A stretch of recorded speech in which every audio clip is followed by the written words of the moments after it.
Hey, Cairo Mafia. We got the Dom over there, Cairo Passion Dom. Oh, Fred. Yeah, here we go. And, we're sitting here and it's about 15 minutes after our usual time. We go sitting there, hey, man, just came back from a boot camp and here's what we did. La, la, la, la, la. And, we could do the whole hour just talking to each other. Yeah, yeah, for sure. But I figured, well, I should probably hit record. So, usually in the morning, I'm like, John, I don't know. What do you want to talk about? I don't know. Like 5 minutes before we start or 2 minutes before we start, I don't know. But then we get on something and then it just seems to go. So, but it There's always so seems to, much to talk about, and I think all the years you've coached, and all the years I've coached, and then all the years you run a practice, and all the years I run a practice, it's easy to dive into really pretty much any topic. So whether it's education, whether it's marketing, whether it's a procedure, a day one, day two, day three, whatever. I think it just gets easy to get into those conversations because one, we're on coaching calls all week. So you're jumping from topic to topic anyways, but they're all important. Every one of those is important. So well, and we're seeing the mindset. I always say when I teach the boot camps, how to get a person from the first phone call into lifestyle affecting generations. It's like each boot camp is different because the clients teach me where they're stuck. right. And then so the next boot camp is going to be a breakthrough. And I know you do that too. And so it's really like that with a patient. What I was saying, there was kind of a big transformation this weekend because it also makes us conscious of what we do. And I was thinking, this is what Joe does. We call the outcome in advance. So at the end of day one, this person is going to understand that spinal cords are lifeline. It's not just their health, it's why they're alive. And so Right. that's where in the pre-consultation we say, hey, the brain sends energy down the spinal cord's like a river. All the organs are totally dependent. One, to keep you alive, right? Two, to keep you healthy. Right. So the amount of energy going through the spinal cord is determining whether you're in the state of health or state of disease. Right. Let Dee me Dee show you what talked about affects. it. Yeah, Dee Dee, to interrupt you quick, Dee Dee talked about quantity and quality. So he said, hey, the quality of the innate and then the quantity of it, both a disruption in either of those will cause a disruption in, obviously cellular function, disease, leading to disease. So Absolutely. So what outcome? And we did this. We had the perfect retention boot camp, which we start at day two, and then we go into time and money and daily visit and re-exams and how do you keep them for lifestyle, right? And so what's the intention? So we're creating, okay, let's look at the patient application or when they come in, like even in day one, what do we look for? Have they been to chiropractic before? For what? What's their belief system? Because if our goal is, if we're going to get lifestyle and every generation is going to use it for healthcare, we got to change their beliefs, not just educate them. So, what do most people do? They get a new patient, they give them information, and they hope they get it. So, they're following scripts, which scripts don't always change beliefs, right? And then they hope. Patient education is a strategy of hope. Now, we may call it patient education, but what Joe's done and what we were talking about is once we call the outcome, they're going to say chiropractic is a lifestyle. They're going to want to bring, and because of that, they know that the spinal cord is a lifeline. They know that they're an energetic being. They know that spinal cord and energy in their body isn't just anatomy, it's who they are and it's ruling their life. They're going to understand there's generational patterns. They got it from someone, they're giving it to someone. The yeah, spouse is going to be there at day two, so we got to handle their beliefs, right? Are they on medications? Well, what's that mean? If they've been to a chiropractor for back pain, that means their belief is chiropractic is about pain, but when I have a health problem, I go to a medical doctor. How do you know? What percentage of your patients got the COVID vaccination? What percentage of your patients, the parents come to you, but they take their kid to a pediatrician and you're not seeing their kids? What percentage of parents put their kids on antibiotics when they get sick? What percentage of parents vaccinate their kids? That's how you know. So that's now chiropractic's pain. That's one belief system we have to shatter. Medicine is about health. That's another belief system we have to shatter. Yes. Yeah. Because how are they going to get to the outcome? Right. And so now what you do, like what I was telling you when I studied human behavior, what it really taught me were two things. One, how I could fine tune everything. Two, it really explained why what we did works. Right? So I learned why I use analogies all of a sudden, how you accelerate learning. I learned why you tell stories because people learn 22 times more. And so when you look at, so what Joe and I were talking about is we were convicted to the result. And then in the process, we may have had to change the way we communicate to get that result. The problem is, why don't you get the result all the time at 90%? Because if you're not willing to change your strategy in the middle of a script to shift that patient, like use a metaphor that's not in the script, give a quick example or analogy that's not in the script, then you're going to sacrifice the result. So what Exactly. you're doing is you're taking the patient trying to get a result as opposed to calling the result already done and then looking at that person and allowing them to tell you how to get there. Yeah. Yeah. Well, I do believe there's, and again, I'm not trying to beat everybody up out there, our listeners, right? So I want to elevate you guys, but most often than not, most doctors, they're not even close to having a structure. They have very little strategy. They often wing it. Their biggest concern, everybody wants to be liked. Everyone wants to be likable. Nobody wants to be rejected. And by doing that, you sacrifice your ability to communicate with a level of clarity. You sacrifice your ability to lead. You start placating. And then what happens is how you get there, you're all of a sudden you're a symptomatic office. You're willing to do anything and everything to keep them. All of a sudden you're adding all these other things in the office in order to keep them, to attract them, to cover your nut because you can't, you got your overheads too high and you got all these other expenses.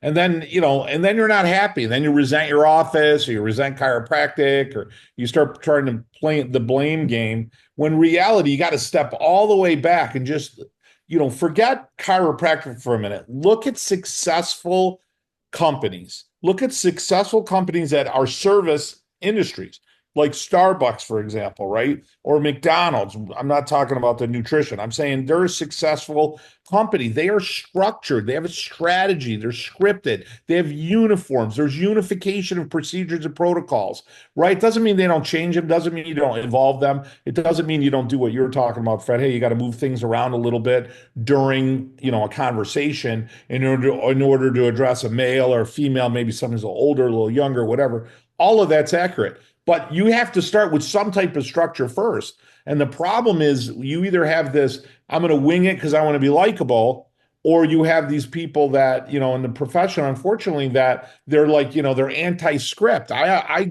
always challenge everyone. You are scripted. You say I'm anti-scripted, record yourself for 10 new ones.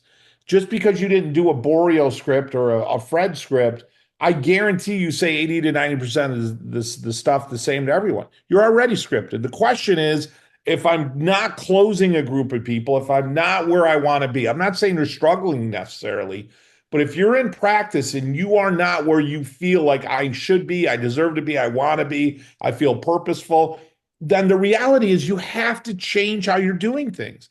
Because if not, you're just going to beget what you're doing is going to give you what you're already doing. You have to be willing to make some changes, and they don't have to be massive, immediate, but you do have to make some changes. And if you're not willing to elevate your skill set, like you're saying, Fred, then you know what? You're going to live this lousy existence, or certainly a lost, wasted potential existence in your practice because you could have served so many more, you could have helped so many more. You got to get out of your own way, work with people that are already successful. Success leaves clues, follow the strategy, follow the recipe, follow the scripts, plug in a little bit of you to make it feel more personalized if you have to, and you'll kick ass. This ain't rocket science. It's already been figured out. Yeah. Well, and then you run into people, and I guess this is a different challenge. There's some people that they're just trying to be successful. You know what I mean? Right. Like you want a better life for your family. You know, you feel like, of course, you feel like you can fulfill your purpose on a higher level, and a lot of people they just want to create a great life for their family, and obviously you want to do that. And we've Sure. talked about this before. When you're purpose driven, then you want to master your skill. So the whole thing was I was never worried about creating a life for my family. I was worried about changing healthcare in generations. So when you do Yeah. that, you end up creating a better life for your family, right? Yes. Because you Correct. have more patients that stay longer. Yes. And so, like you're talking about, and you mentioned this, if you have a problem closing people, I mean, the average commitment to care, I think, across chiropractic is 20 to 50%. I think 50% sucks. You got a Yeah. day one, day two problem. And if you're under 50%, you have a really big problem. Correct. And if you look at that and all the people that are leaving, that should bother you. Now, I've talked to, this, Joe, you run into them. There's lots of people with $1 million plus practices, and you see a 40 PVA, right? And Right. then why will I have the life that I want? Well, what about the people that are leaving? Right. See Exactly. that now that becomes the problem. You've created the life that you want, but what about the people that are leaving? What about their life? Correct. So at some point, you know, you can have a successful life, but you talk to a lot of people that make $1 million plus. Are they fulfilled? Is there more? Do they Yeah. feel there's something in them that they can do better? And that's the thing that won't go away. It won't go away. The studies show once you get, everyone talks about money and equality in the equation of happiness. And this was something that literally there was a couple studies that just came out recently. There is a threshold. Obviously, you're going to need some money. But once you get to a certain level, and it's actually quite low, once you get to the basic level and your needs are met, happiness and money are not a linear equation. They're not a linear graph. So it's not more money, more happiness. What you start to see is the people that are more purpose, the people that have more meaning, the people that have more significance. Those are the people that are the so-called happiness. So when I say happiness, I mean joy. Those are the people that are most joyful because there's a difference. Happiness is fleeting. It's superficial. It's how I feel in a particular moment. Joy is a sense of almost well-being in your heart and your head and your soul, and you feel elated, elation in order to do certain things or throughout the day, certainly in what you do. And the profession of chiropractic, again, I always say it's a principle that we practice that we get paid for, and that makes us a profession. But I see so many people in chiropractic, and again, I'm not knocking it, but they leave it. They use the doctorate as a lever to do other things. And it doesn't make you a bad person, but the bottom line is, I mean, it's so easy to run a chiropractic office. It is so easy to see a lot of people. It is so easy to make a lot of money with really low overhead and be there 3 days a week and serve pat masses to change people's lives, and then have a 3 or 4 day weekend and spend it with your family. Like you can have the balance, you can have the independence, you can have the wealth, you can have the purpose, the meaning, the fulfillment. It's just, we've done it for thousands of offices. So but it requires you to make an effort to change. And if you're looking to just chase the dollar, it does make you a bad person. And hey, I just want to make $1 million and do that. I mean, then Joe Boreal and Fred are not for you. I can assure you that. But if you're looking to practice as a chiropractor and literally serve a lot of people with chiropractic care, making that the main staple in your practice, doesn't have to be the only thing. with low overhead, serving a lot of people, making it profitable, just making a massive impact in people's lives and having joy and fulfillment, then yeah, man, I'll tell you what we teach is gold, no doubt. Well, and you say, a practice with chiropractic, right? And Joe's definition, meaning of chiropractic is this is your primary health care. You're bringing your kids, we're raising your kids. We're speaking to a Correct. parent today as a new patient, but we're really speaking to the generation that's not born yet Correct. because Yeah. they have purpose. And that's one of the things that we show. How do you get a high PVA? Because that person has purpose. Yeah. So, I remember the question I asked myself was, how do I get, when I started studying human behavior, it came off one question. How do I get my patients to look at chiropractic like I do? So then I figured out I have to start creating chiropractors. Like you Yes. don't have to be a chiropractor by profession, but you are by your purpose. Because what you're doing is you're solving one of the biggest problems in the world, healthcare. And Yes. you see that as a problem, and you're responsible, that message, you're responsible not for your immediate family, you're responsible for your whole family tree. Yes. Because what's your purpose? So we have our opening slide on the boot camp. We show a picture of there's like 12 or 15 people, and there's multiple generations, right? So we start the boot camp with, okay, the 42-year-old woman comes in. She's a new patient. By the end of day one, she's saying, this is a healthcare lifestyle for my family. So what she do? She brings her husband in day two.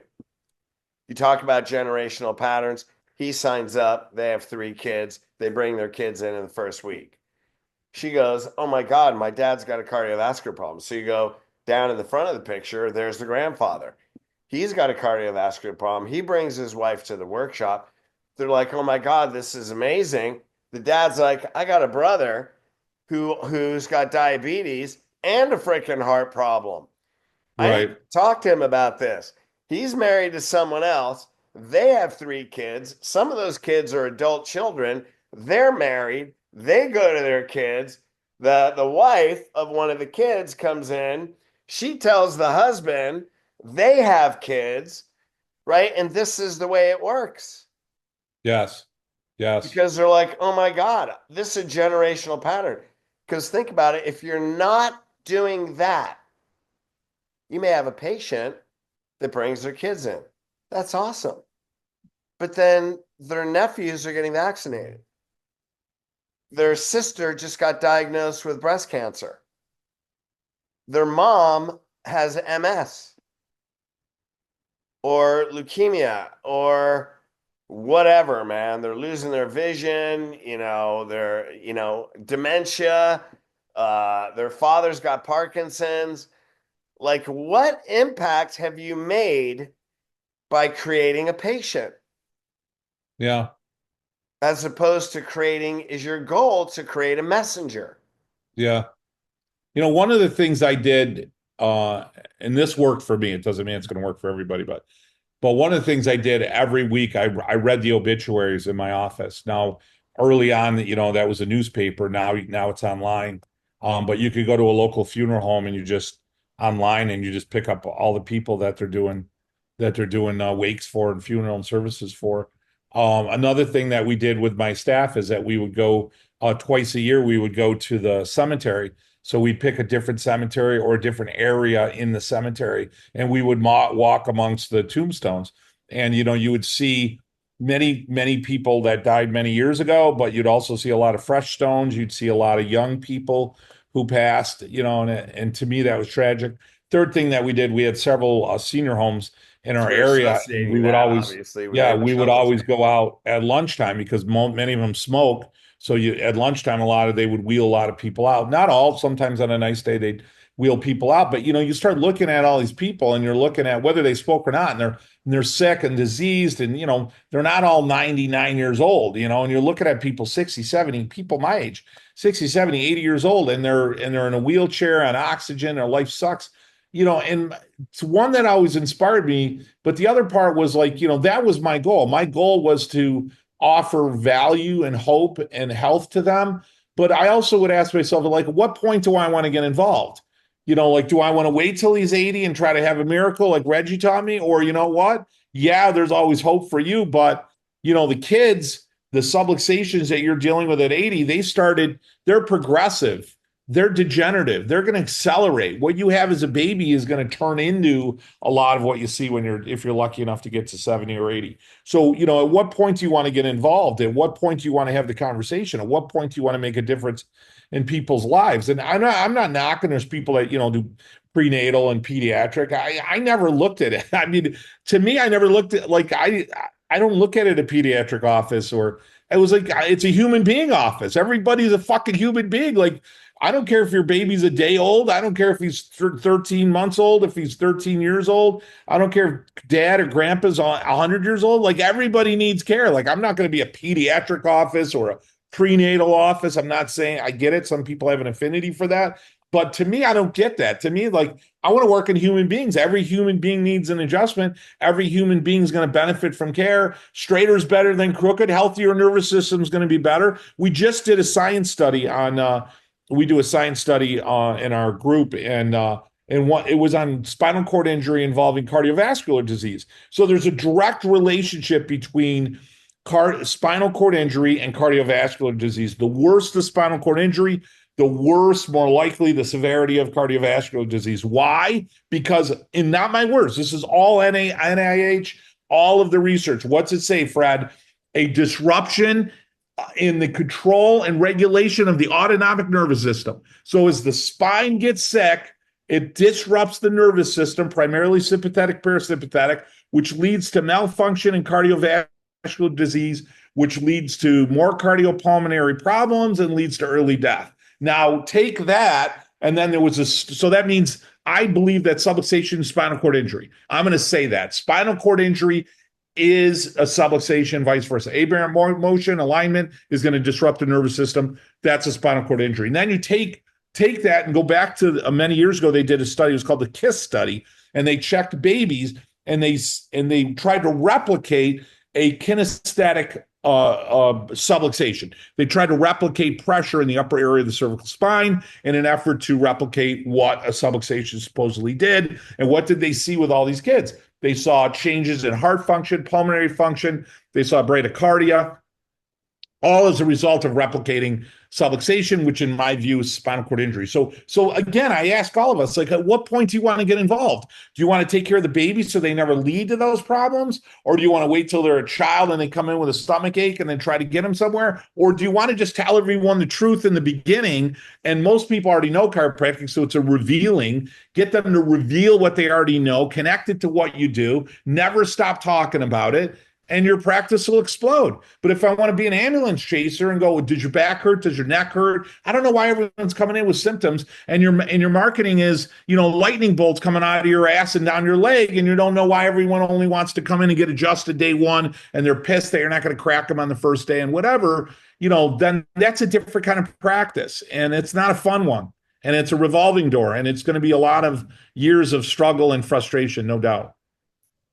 Well, I wrote the Back to Health book, and one of the studies in there talks about trauma with soft tissue injury in the neck. This is Spine Journal, top medical spine journal, 1998.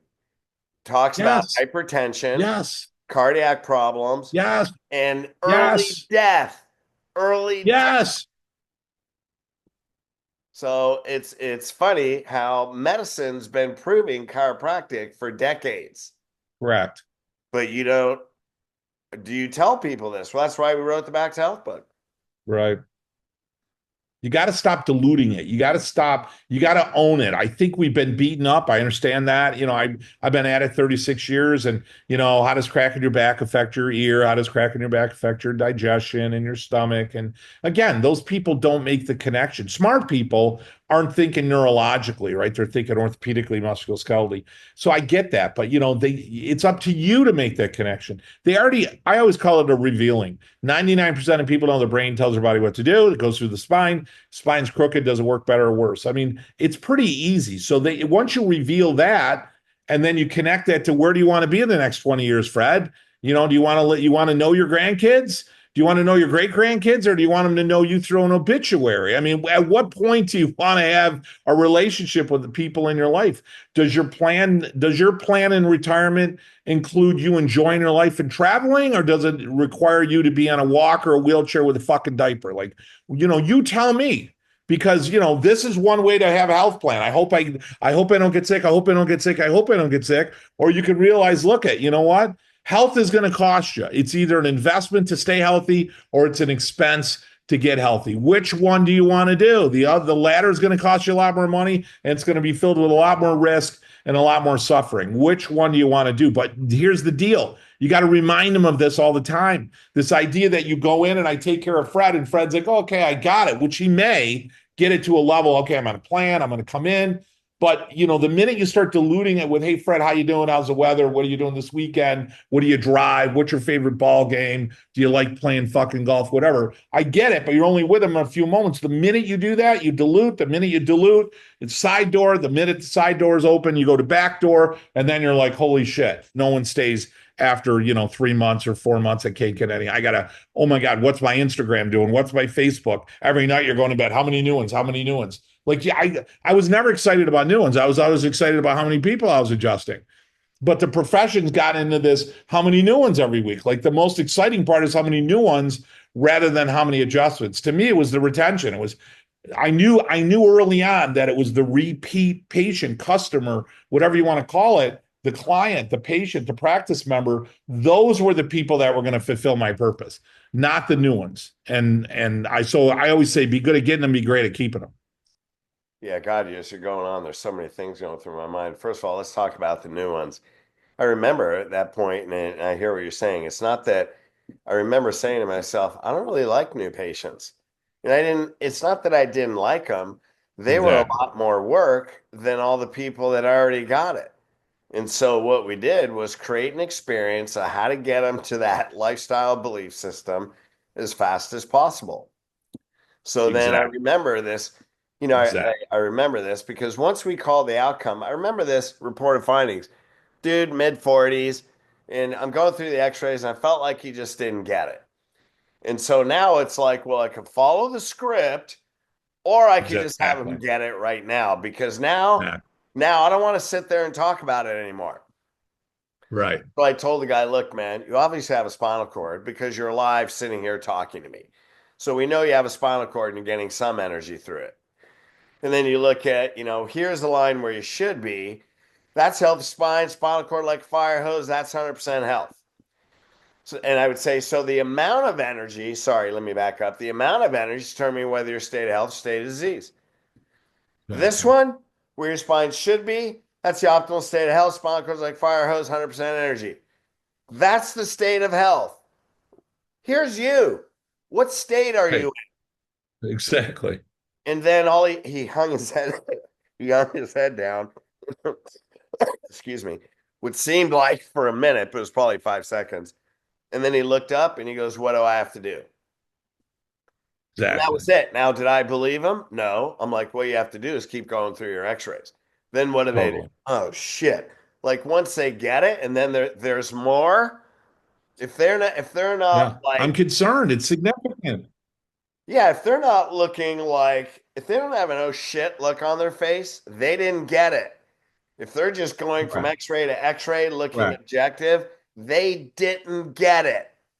Or if they say it doesn't look that bad, or it doesn't look that significant, or wow, I thought it would look worse. Like, okay, you got to start all over again. Don't go to the next step. Stop. Stop your rough. Go back. Listen, Bob, I can appreciate that. I know you don't, I can understand you thinking that because you don't look at all this stuff all the time. Let me, maybe I failed you here. Let me go over the normal again. Go over it again. That's you. What's going through there? If that was an artery to your heart and it was that narrowed, would you be concerned? Yeah. Well, guess what? That's a nerve that goes to your heart. Are you concerned? Yeah. So how severe is it? Like, don't tell them it's bad. You got to get them to tell you it's bad. If they're not telling you it's bad, you got to make the problem bigger than the solution because they can't go in and think, well, the problem's not that bad. What do I need to come in for the rest of my life? They got to come in and realize, and holy shit, this is major. Oh my God, it's only going to be a year and a half. It's only going to be $4,000? That's what they should be thinking.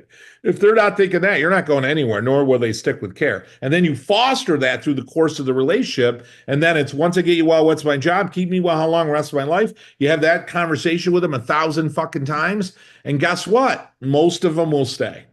Well, and here's the point. The story I told you and the story Joe told you were the same thing. What did we do? If they're not getting it, we changed our strategy. So I Correct. gave up my script. Go, look, pal, what state are you in? I asked the question. Exactly. What did Joe say? Go back to the beginning. Now, are you going to go back? Did he go back to the beginning and do the same thing he did over that didn't work? Yeah, right. No, he Exactly. went back to the beginning and just asked questions. So what did he do? He changed his strategy.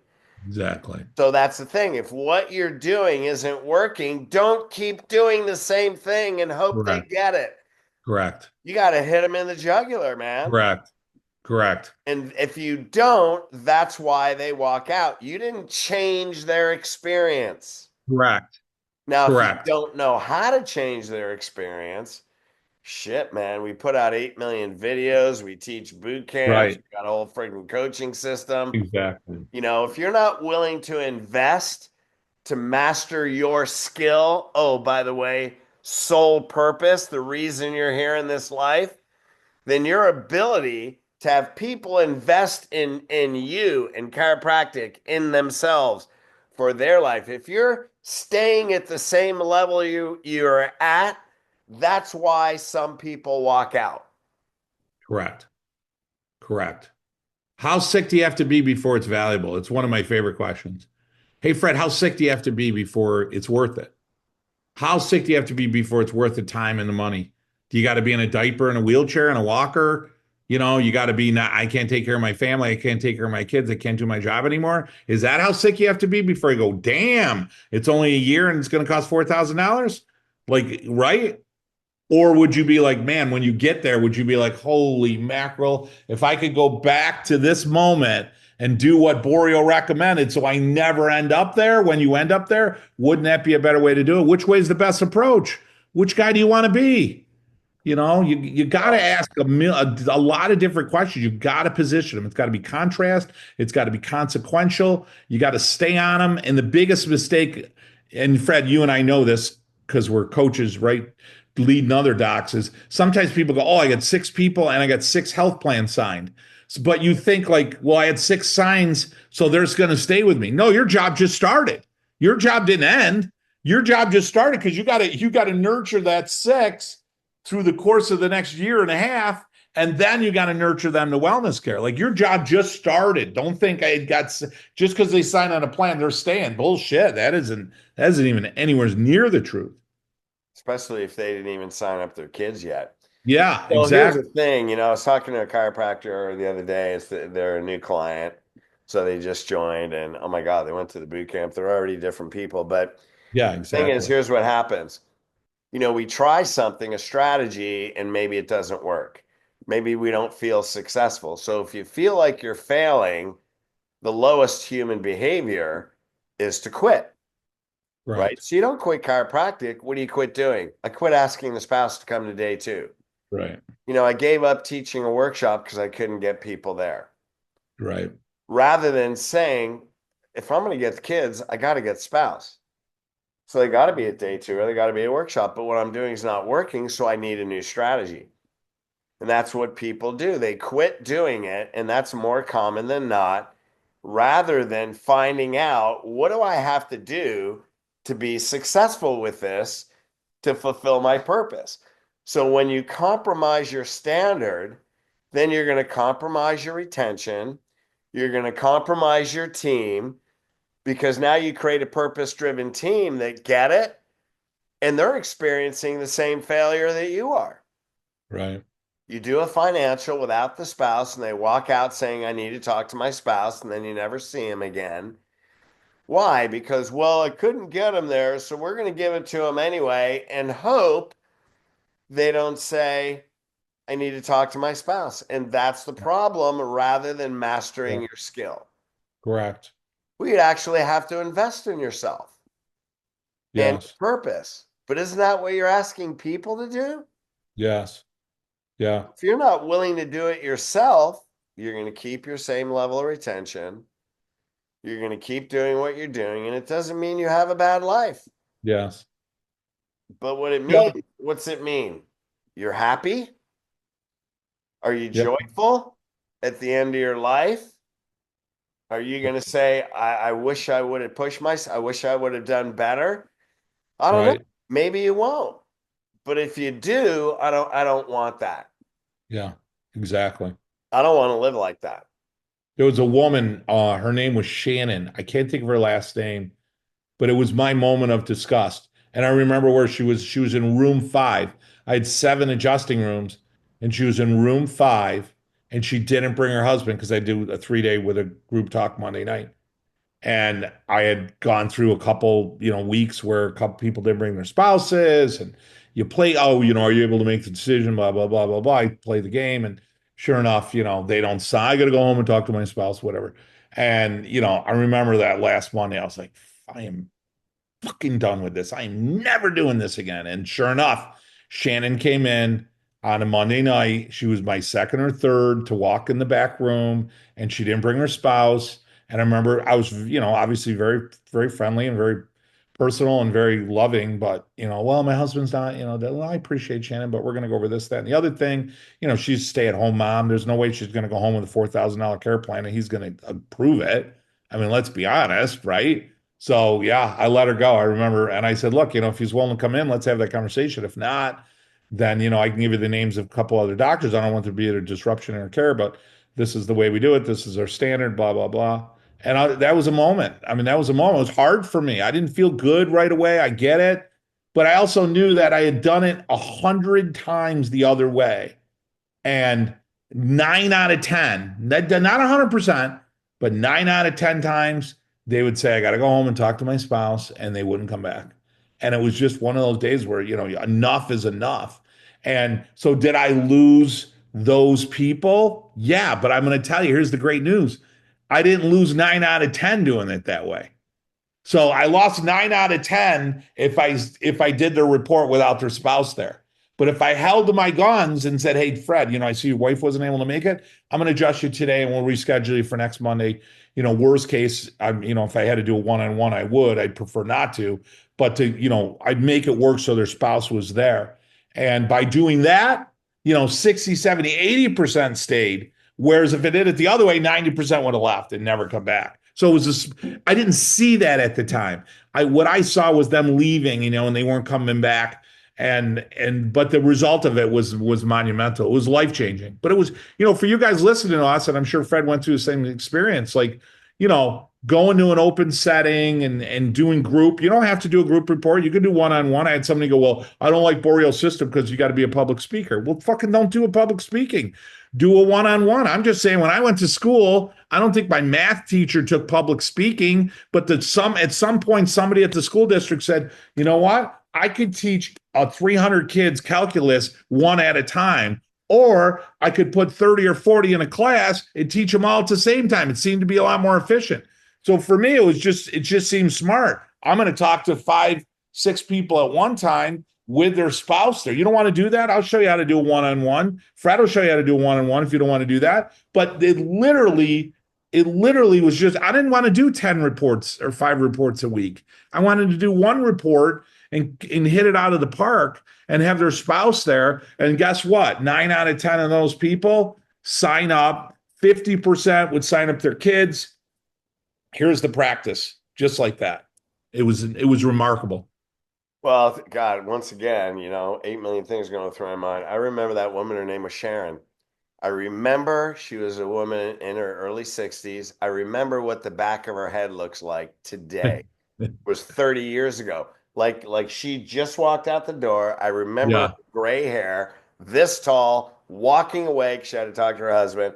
And because we had such a strong emotional response, yeah, I'm like, I'm watching her all the way to the door saying she's the last one. And I yeah, stood yeah, there and watched her yeah, with so much, yes, I don't want to say disgust with yeah, myself, yeah, so much frustration. It was yes, beyond frustration with myself. yes, yes. and then 100% brought their spouse. But you know what I had to do? I had to change day one. They had to Correct. know at the end of day one, this was going to be the healthcare for their new lifestyle. Then Correct. I would tell, and then, well, my husband works. My husband works isn't an objection. They're just going through their schedule in their mind. Yes. Yes. Well, Yes. I have bowling that night. Well, guess you're not bowling. Yeah. I'm the captain. Do you have an assistant captain? Yes. It's like 1 hour is going to change the health of you and your family for the rest of your life, dude. Correct. It's important. Correct.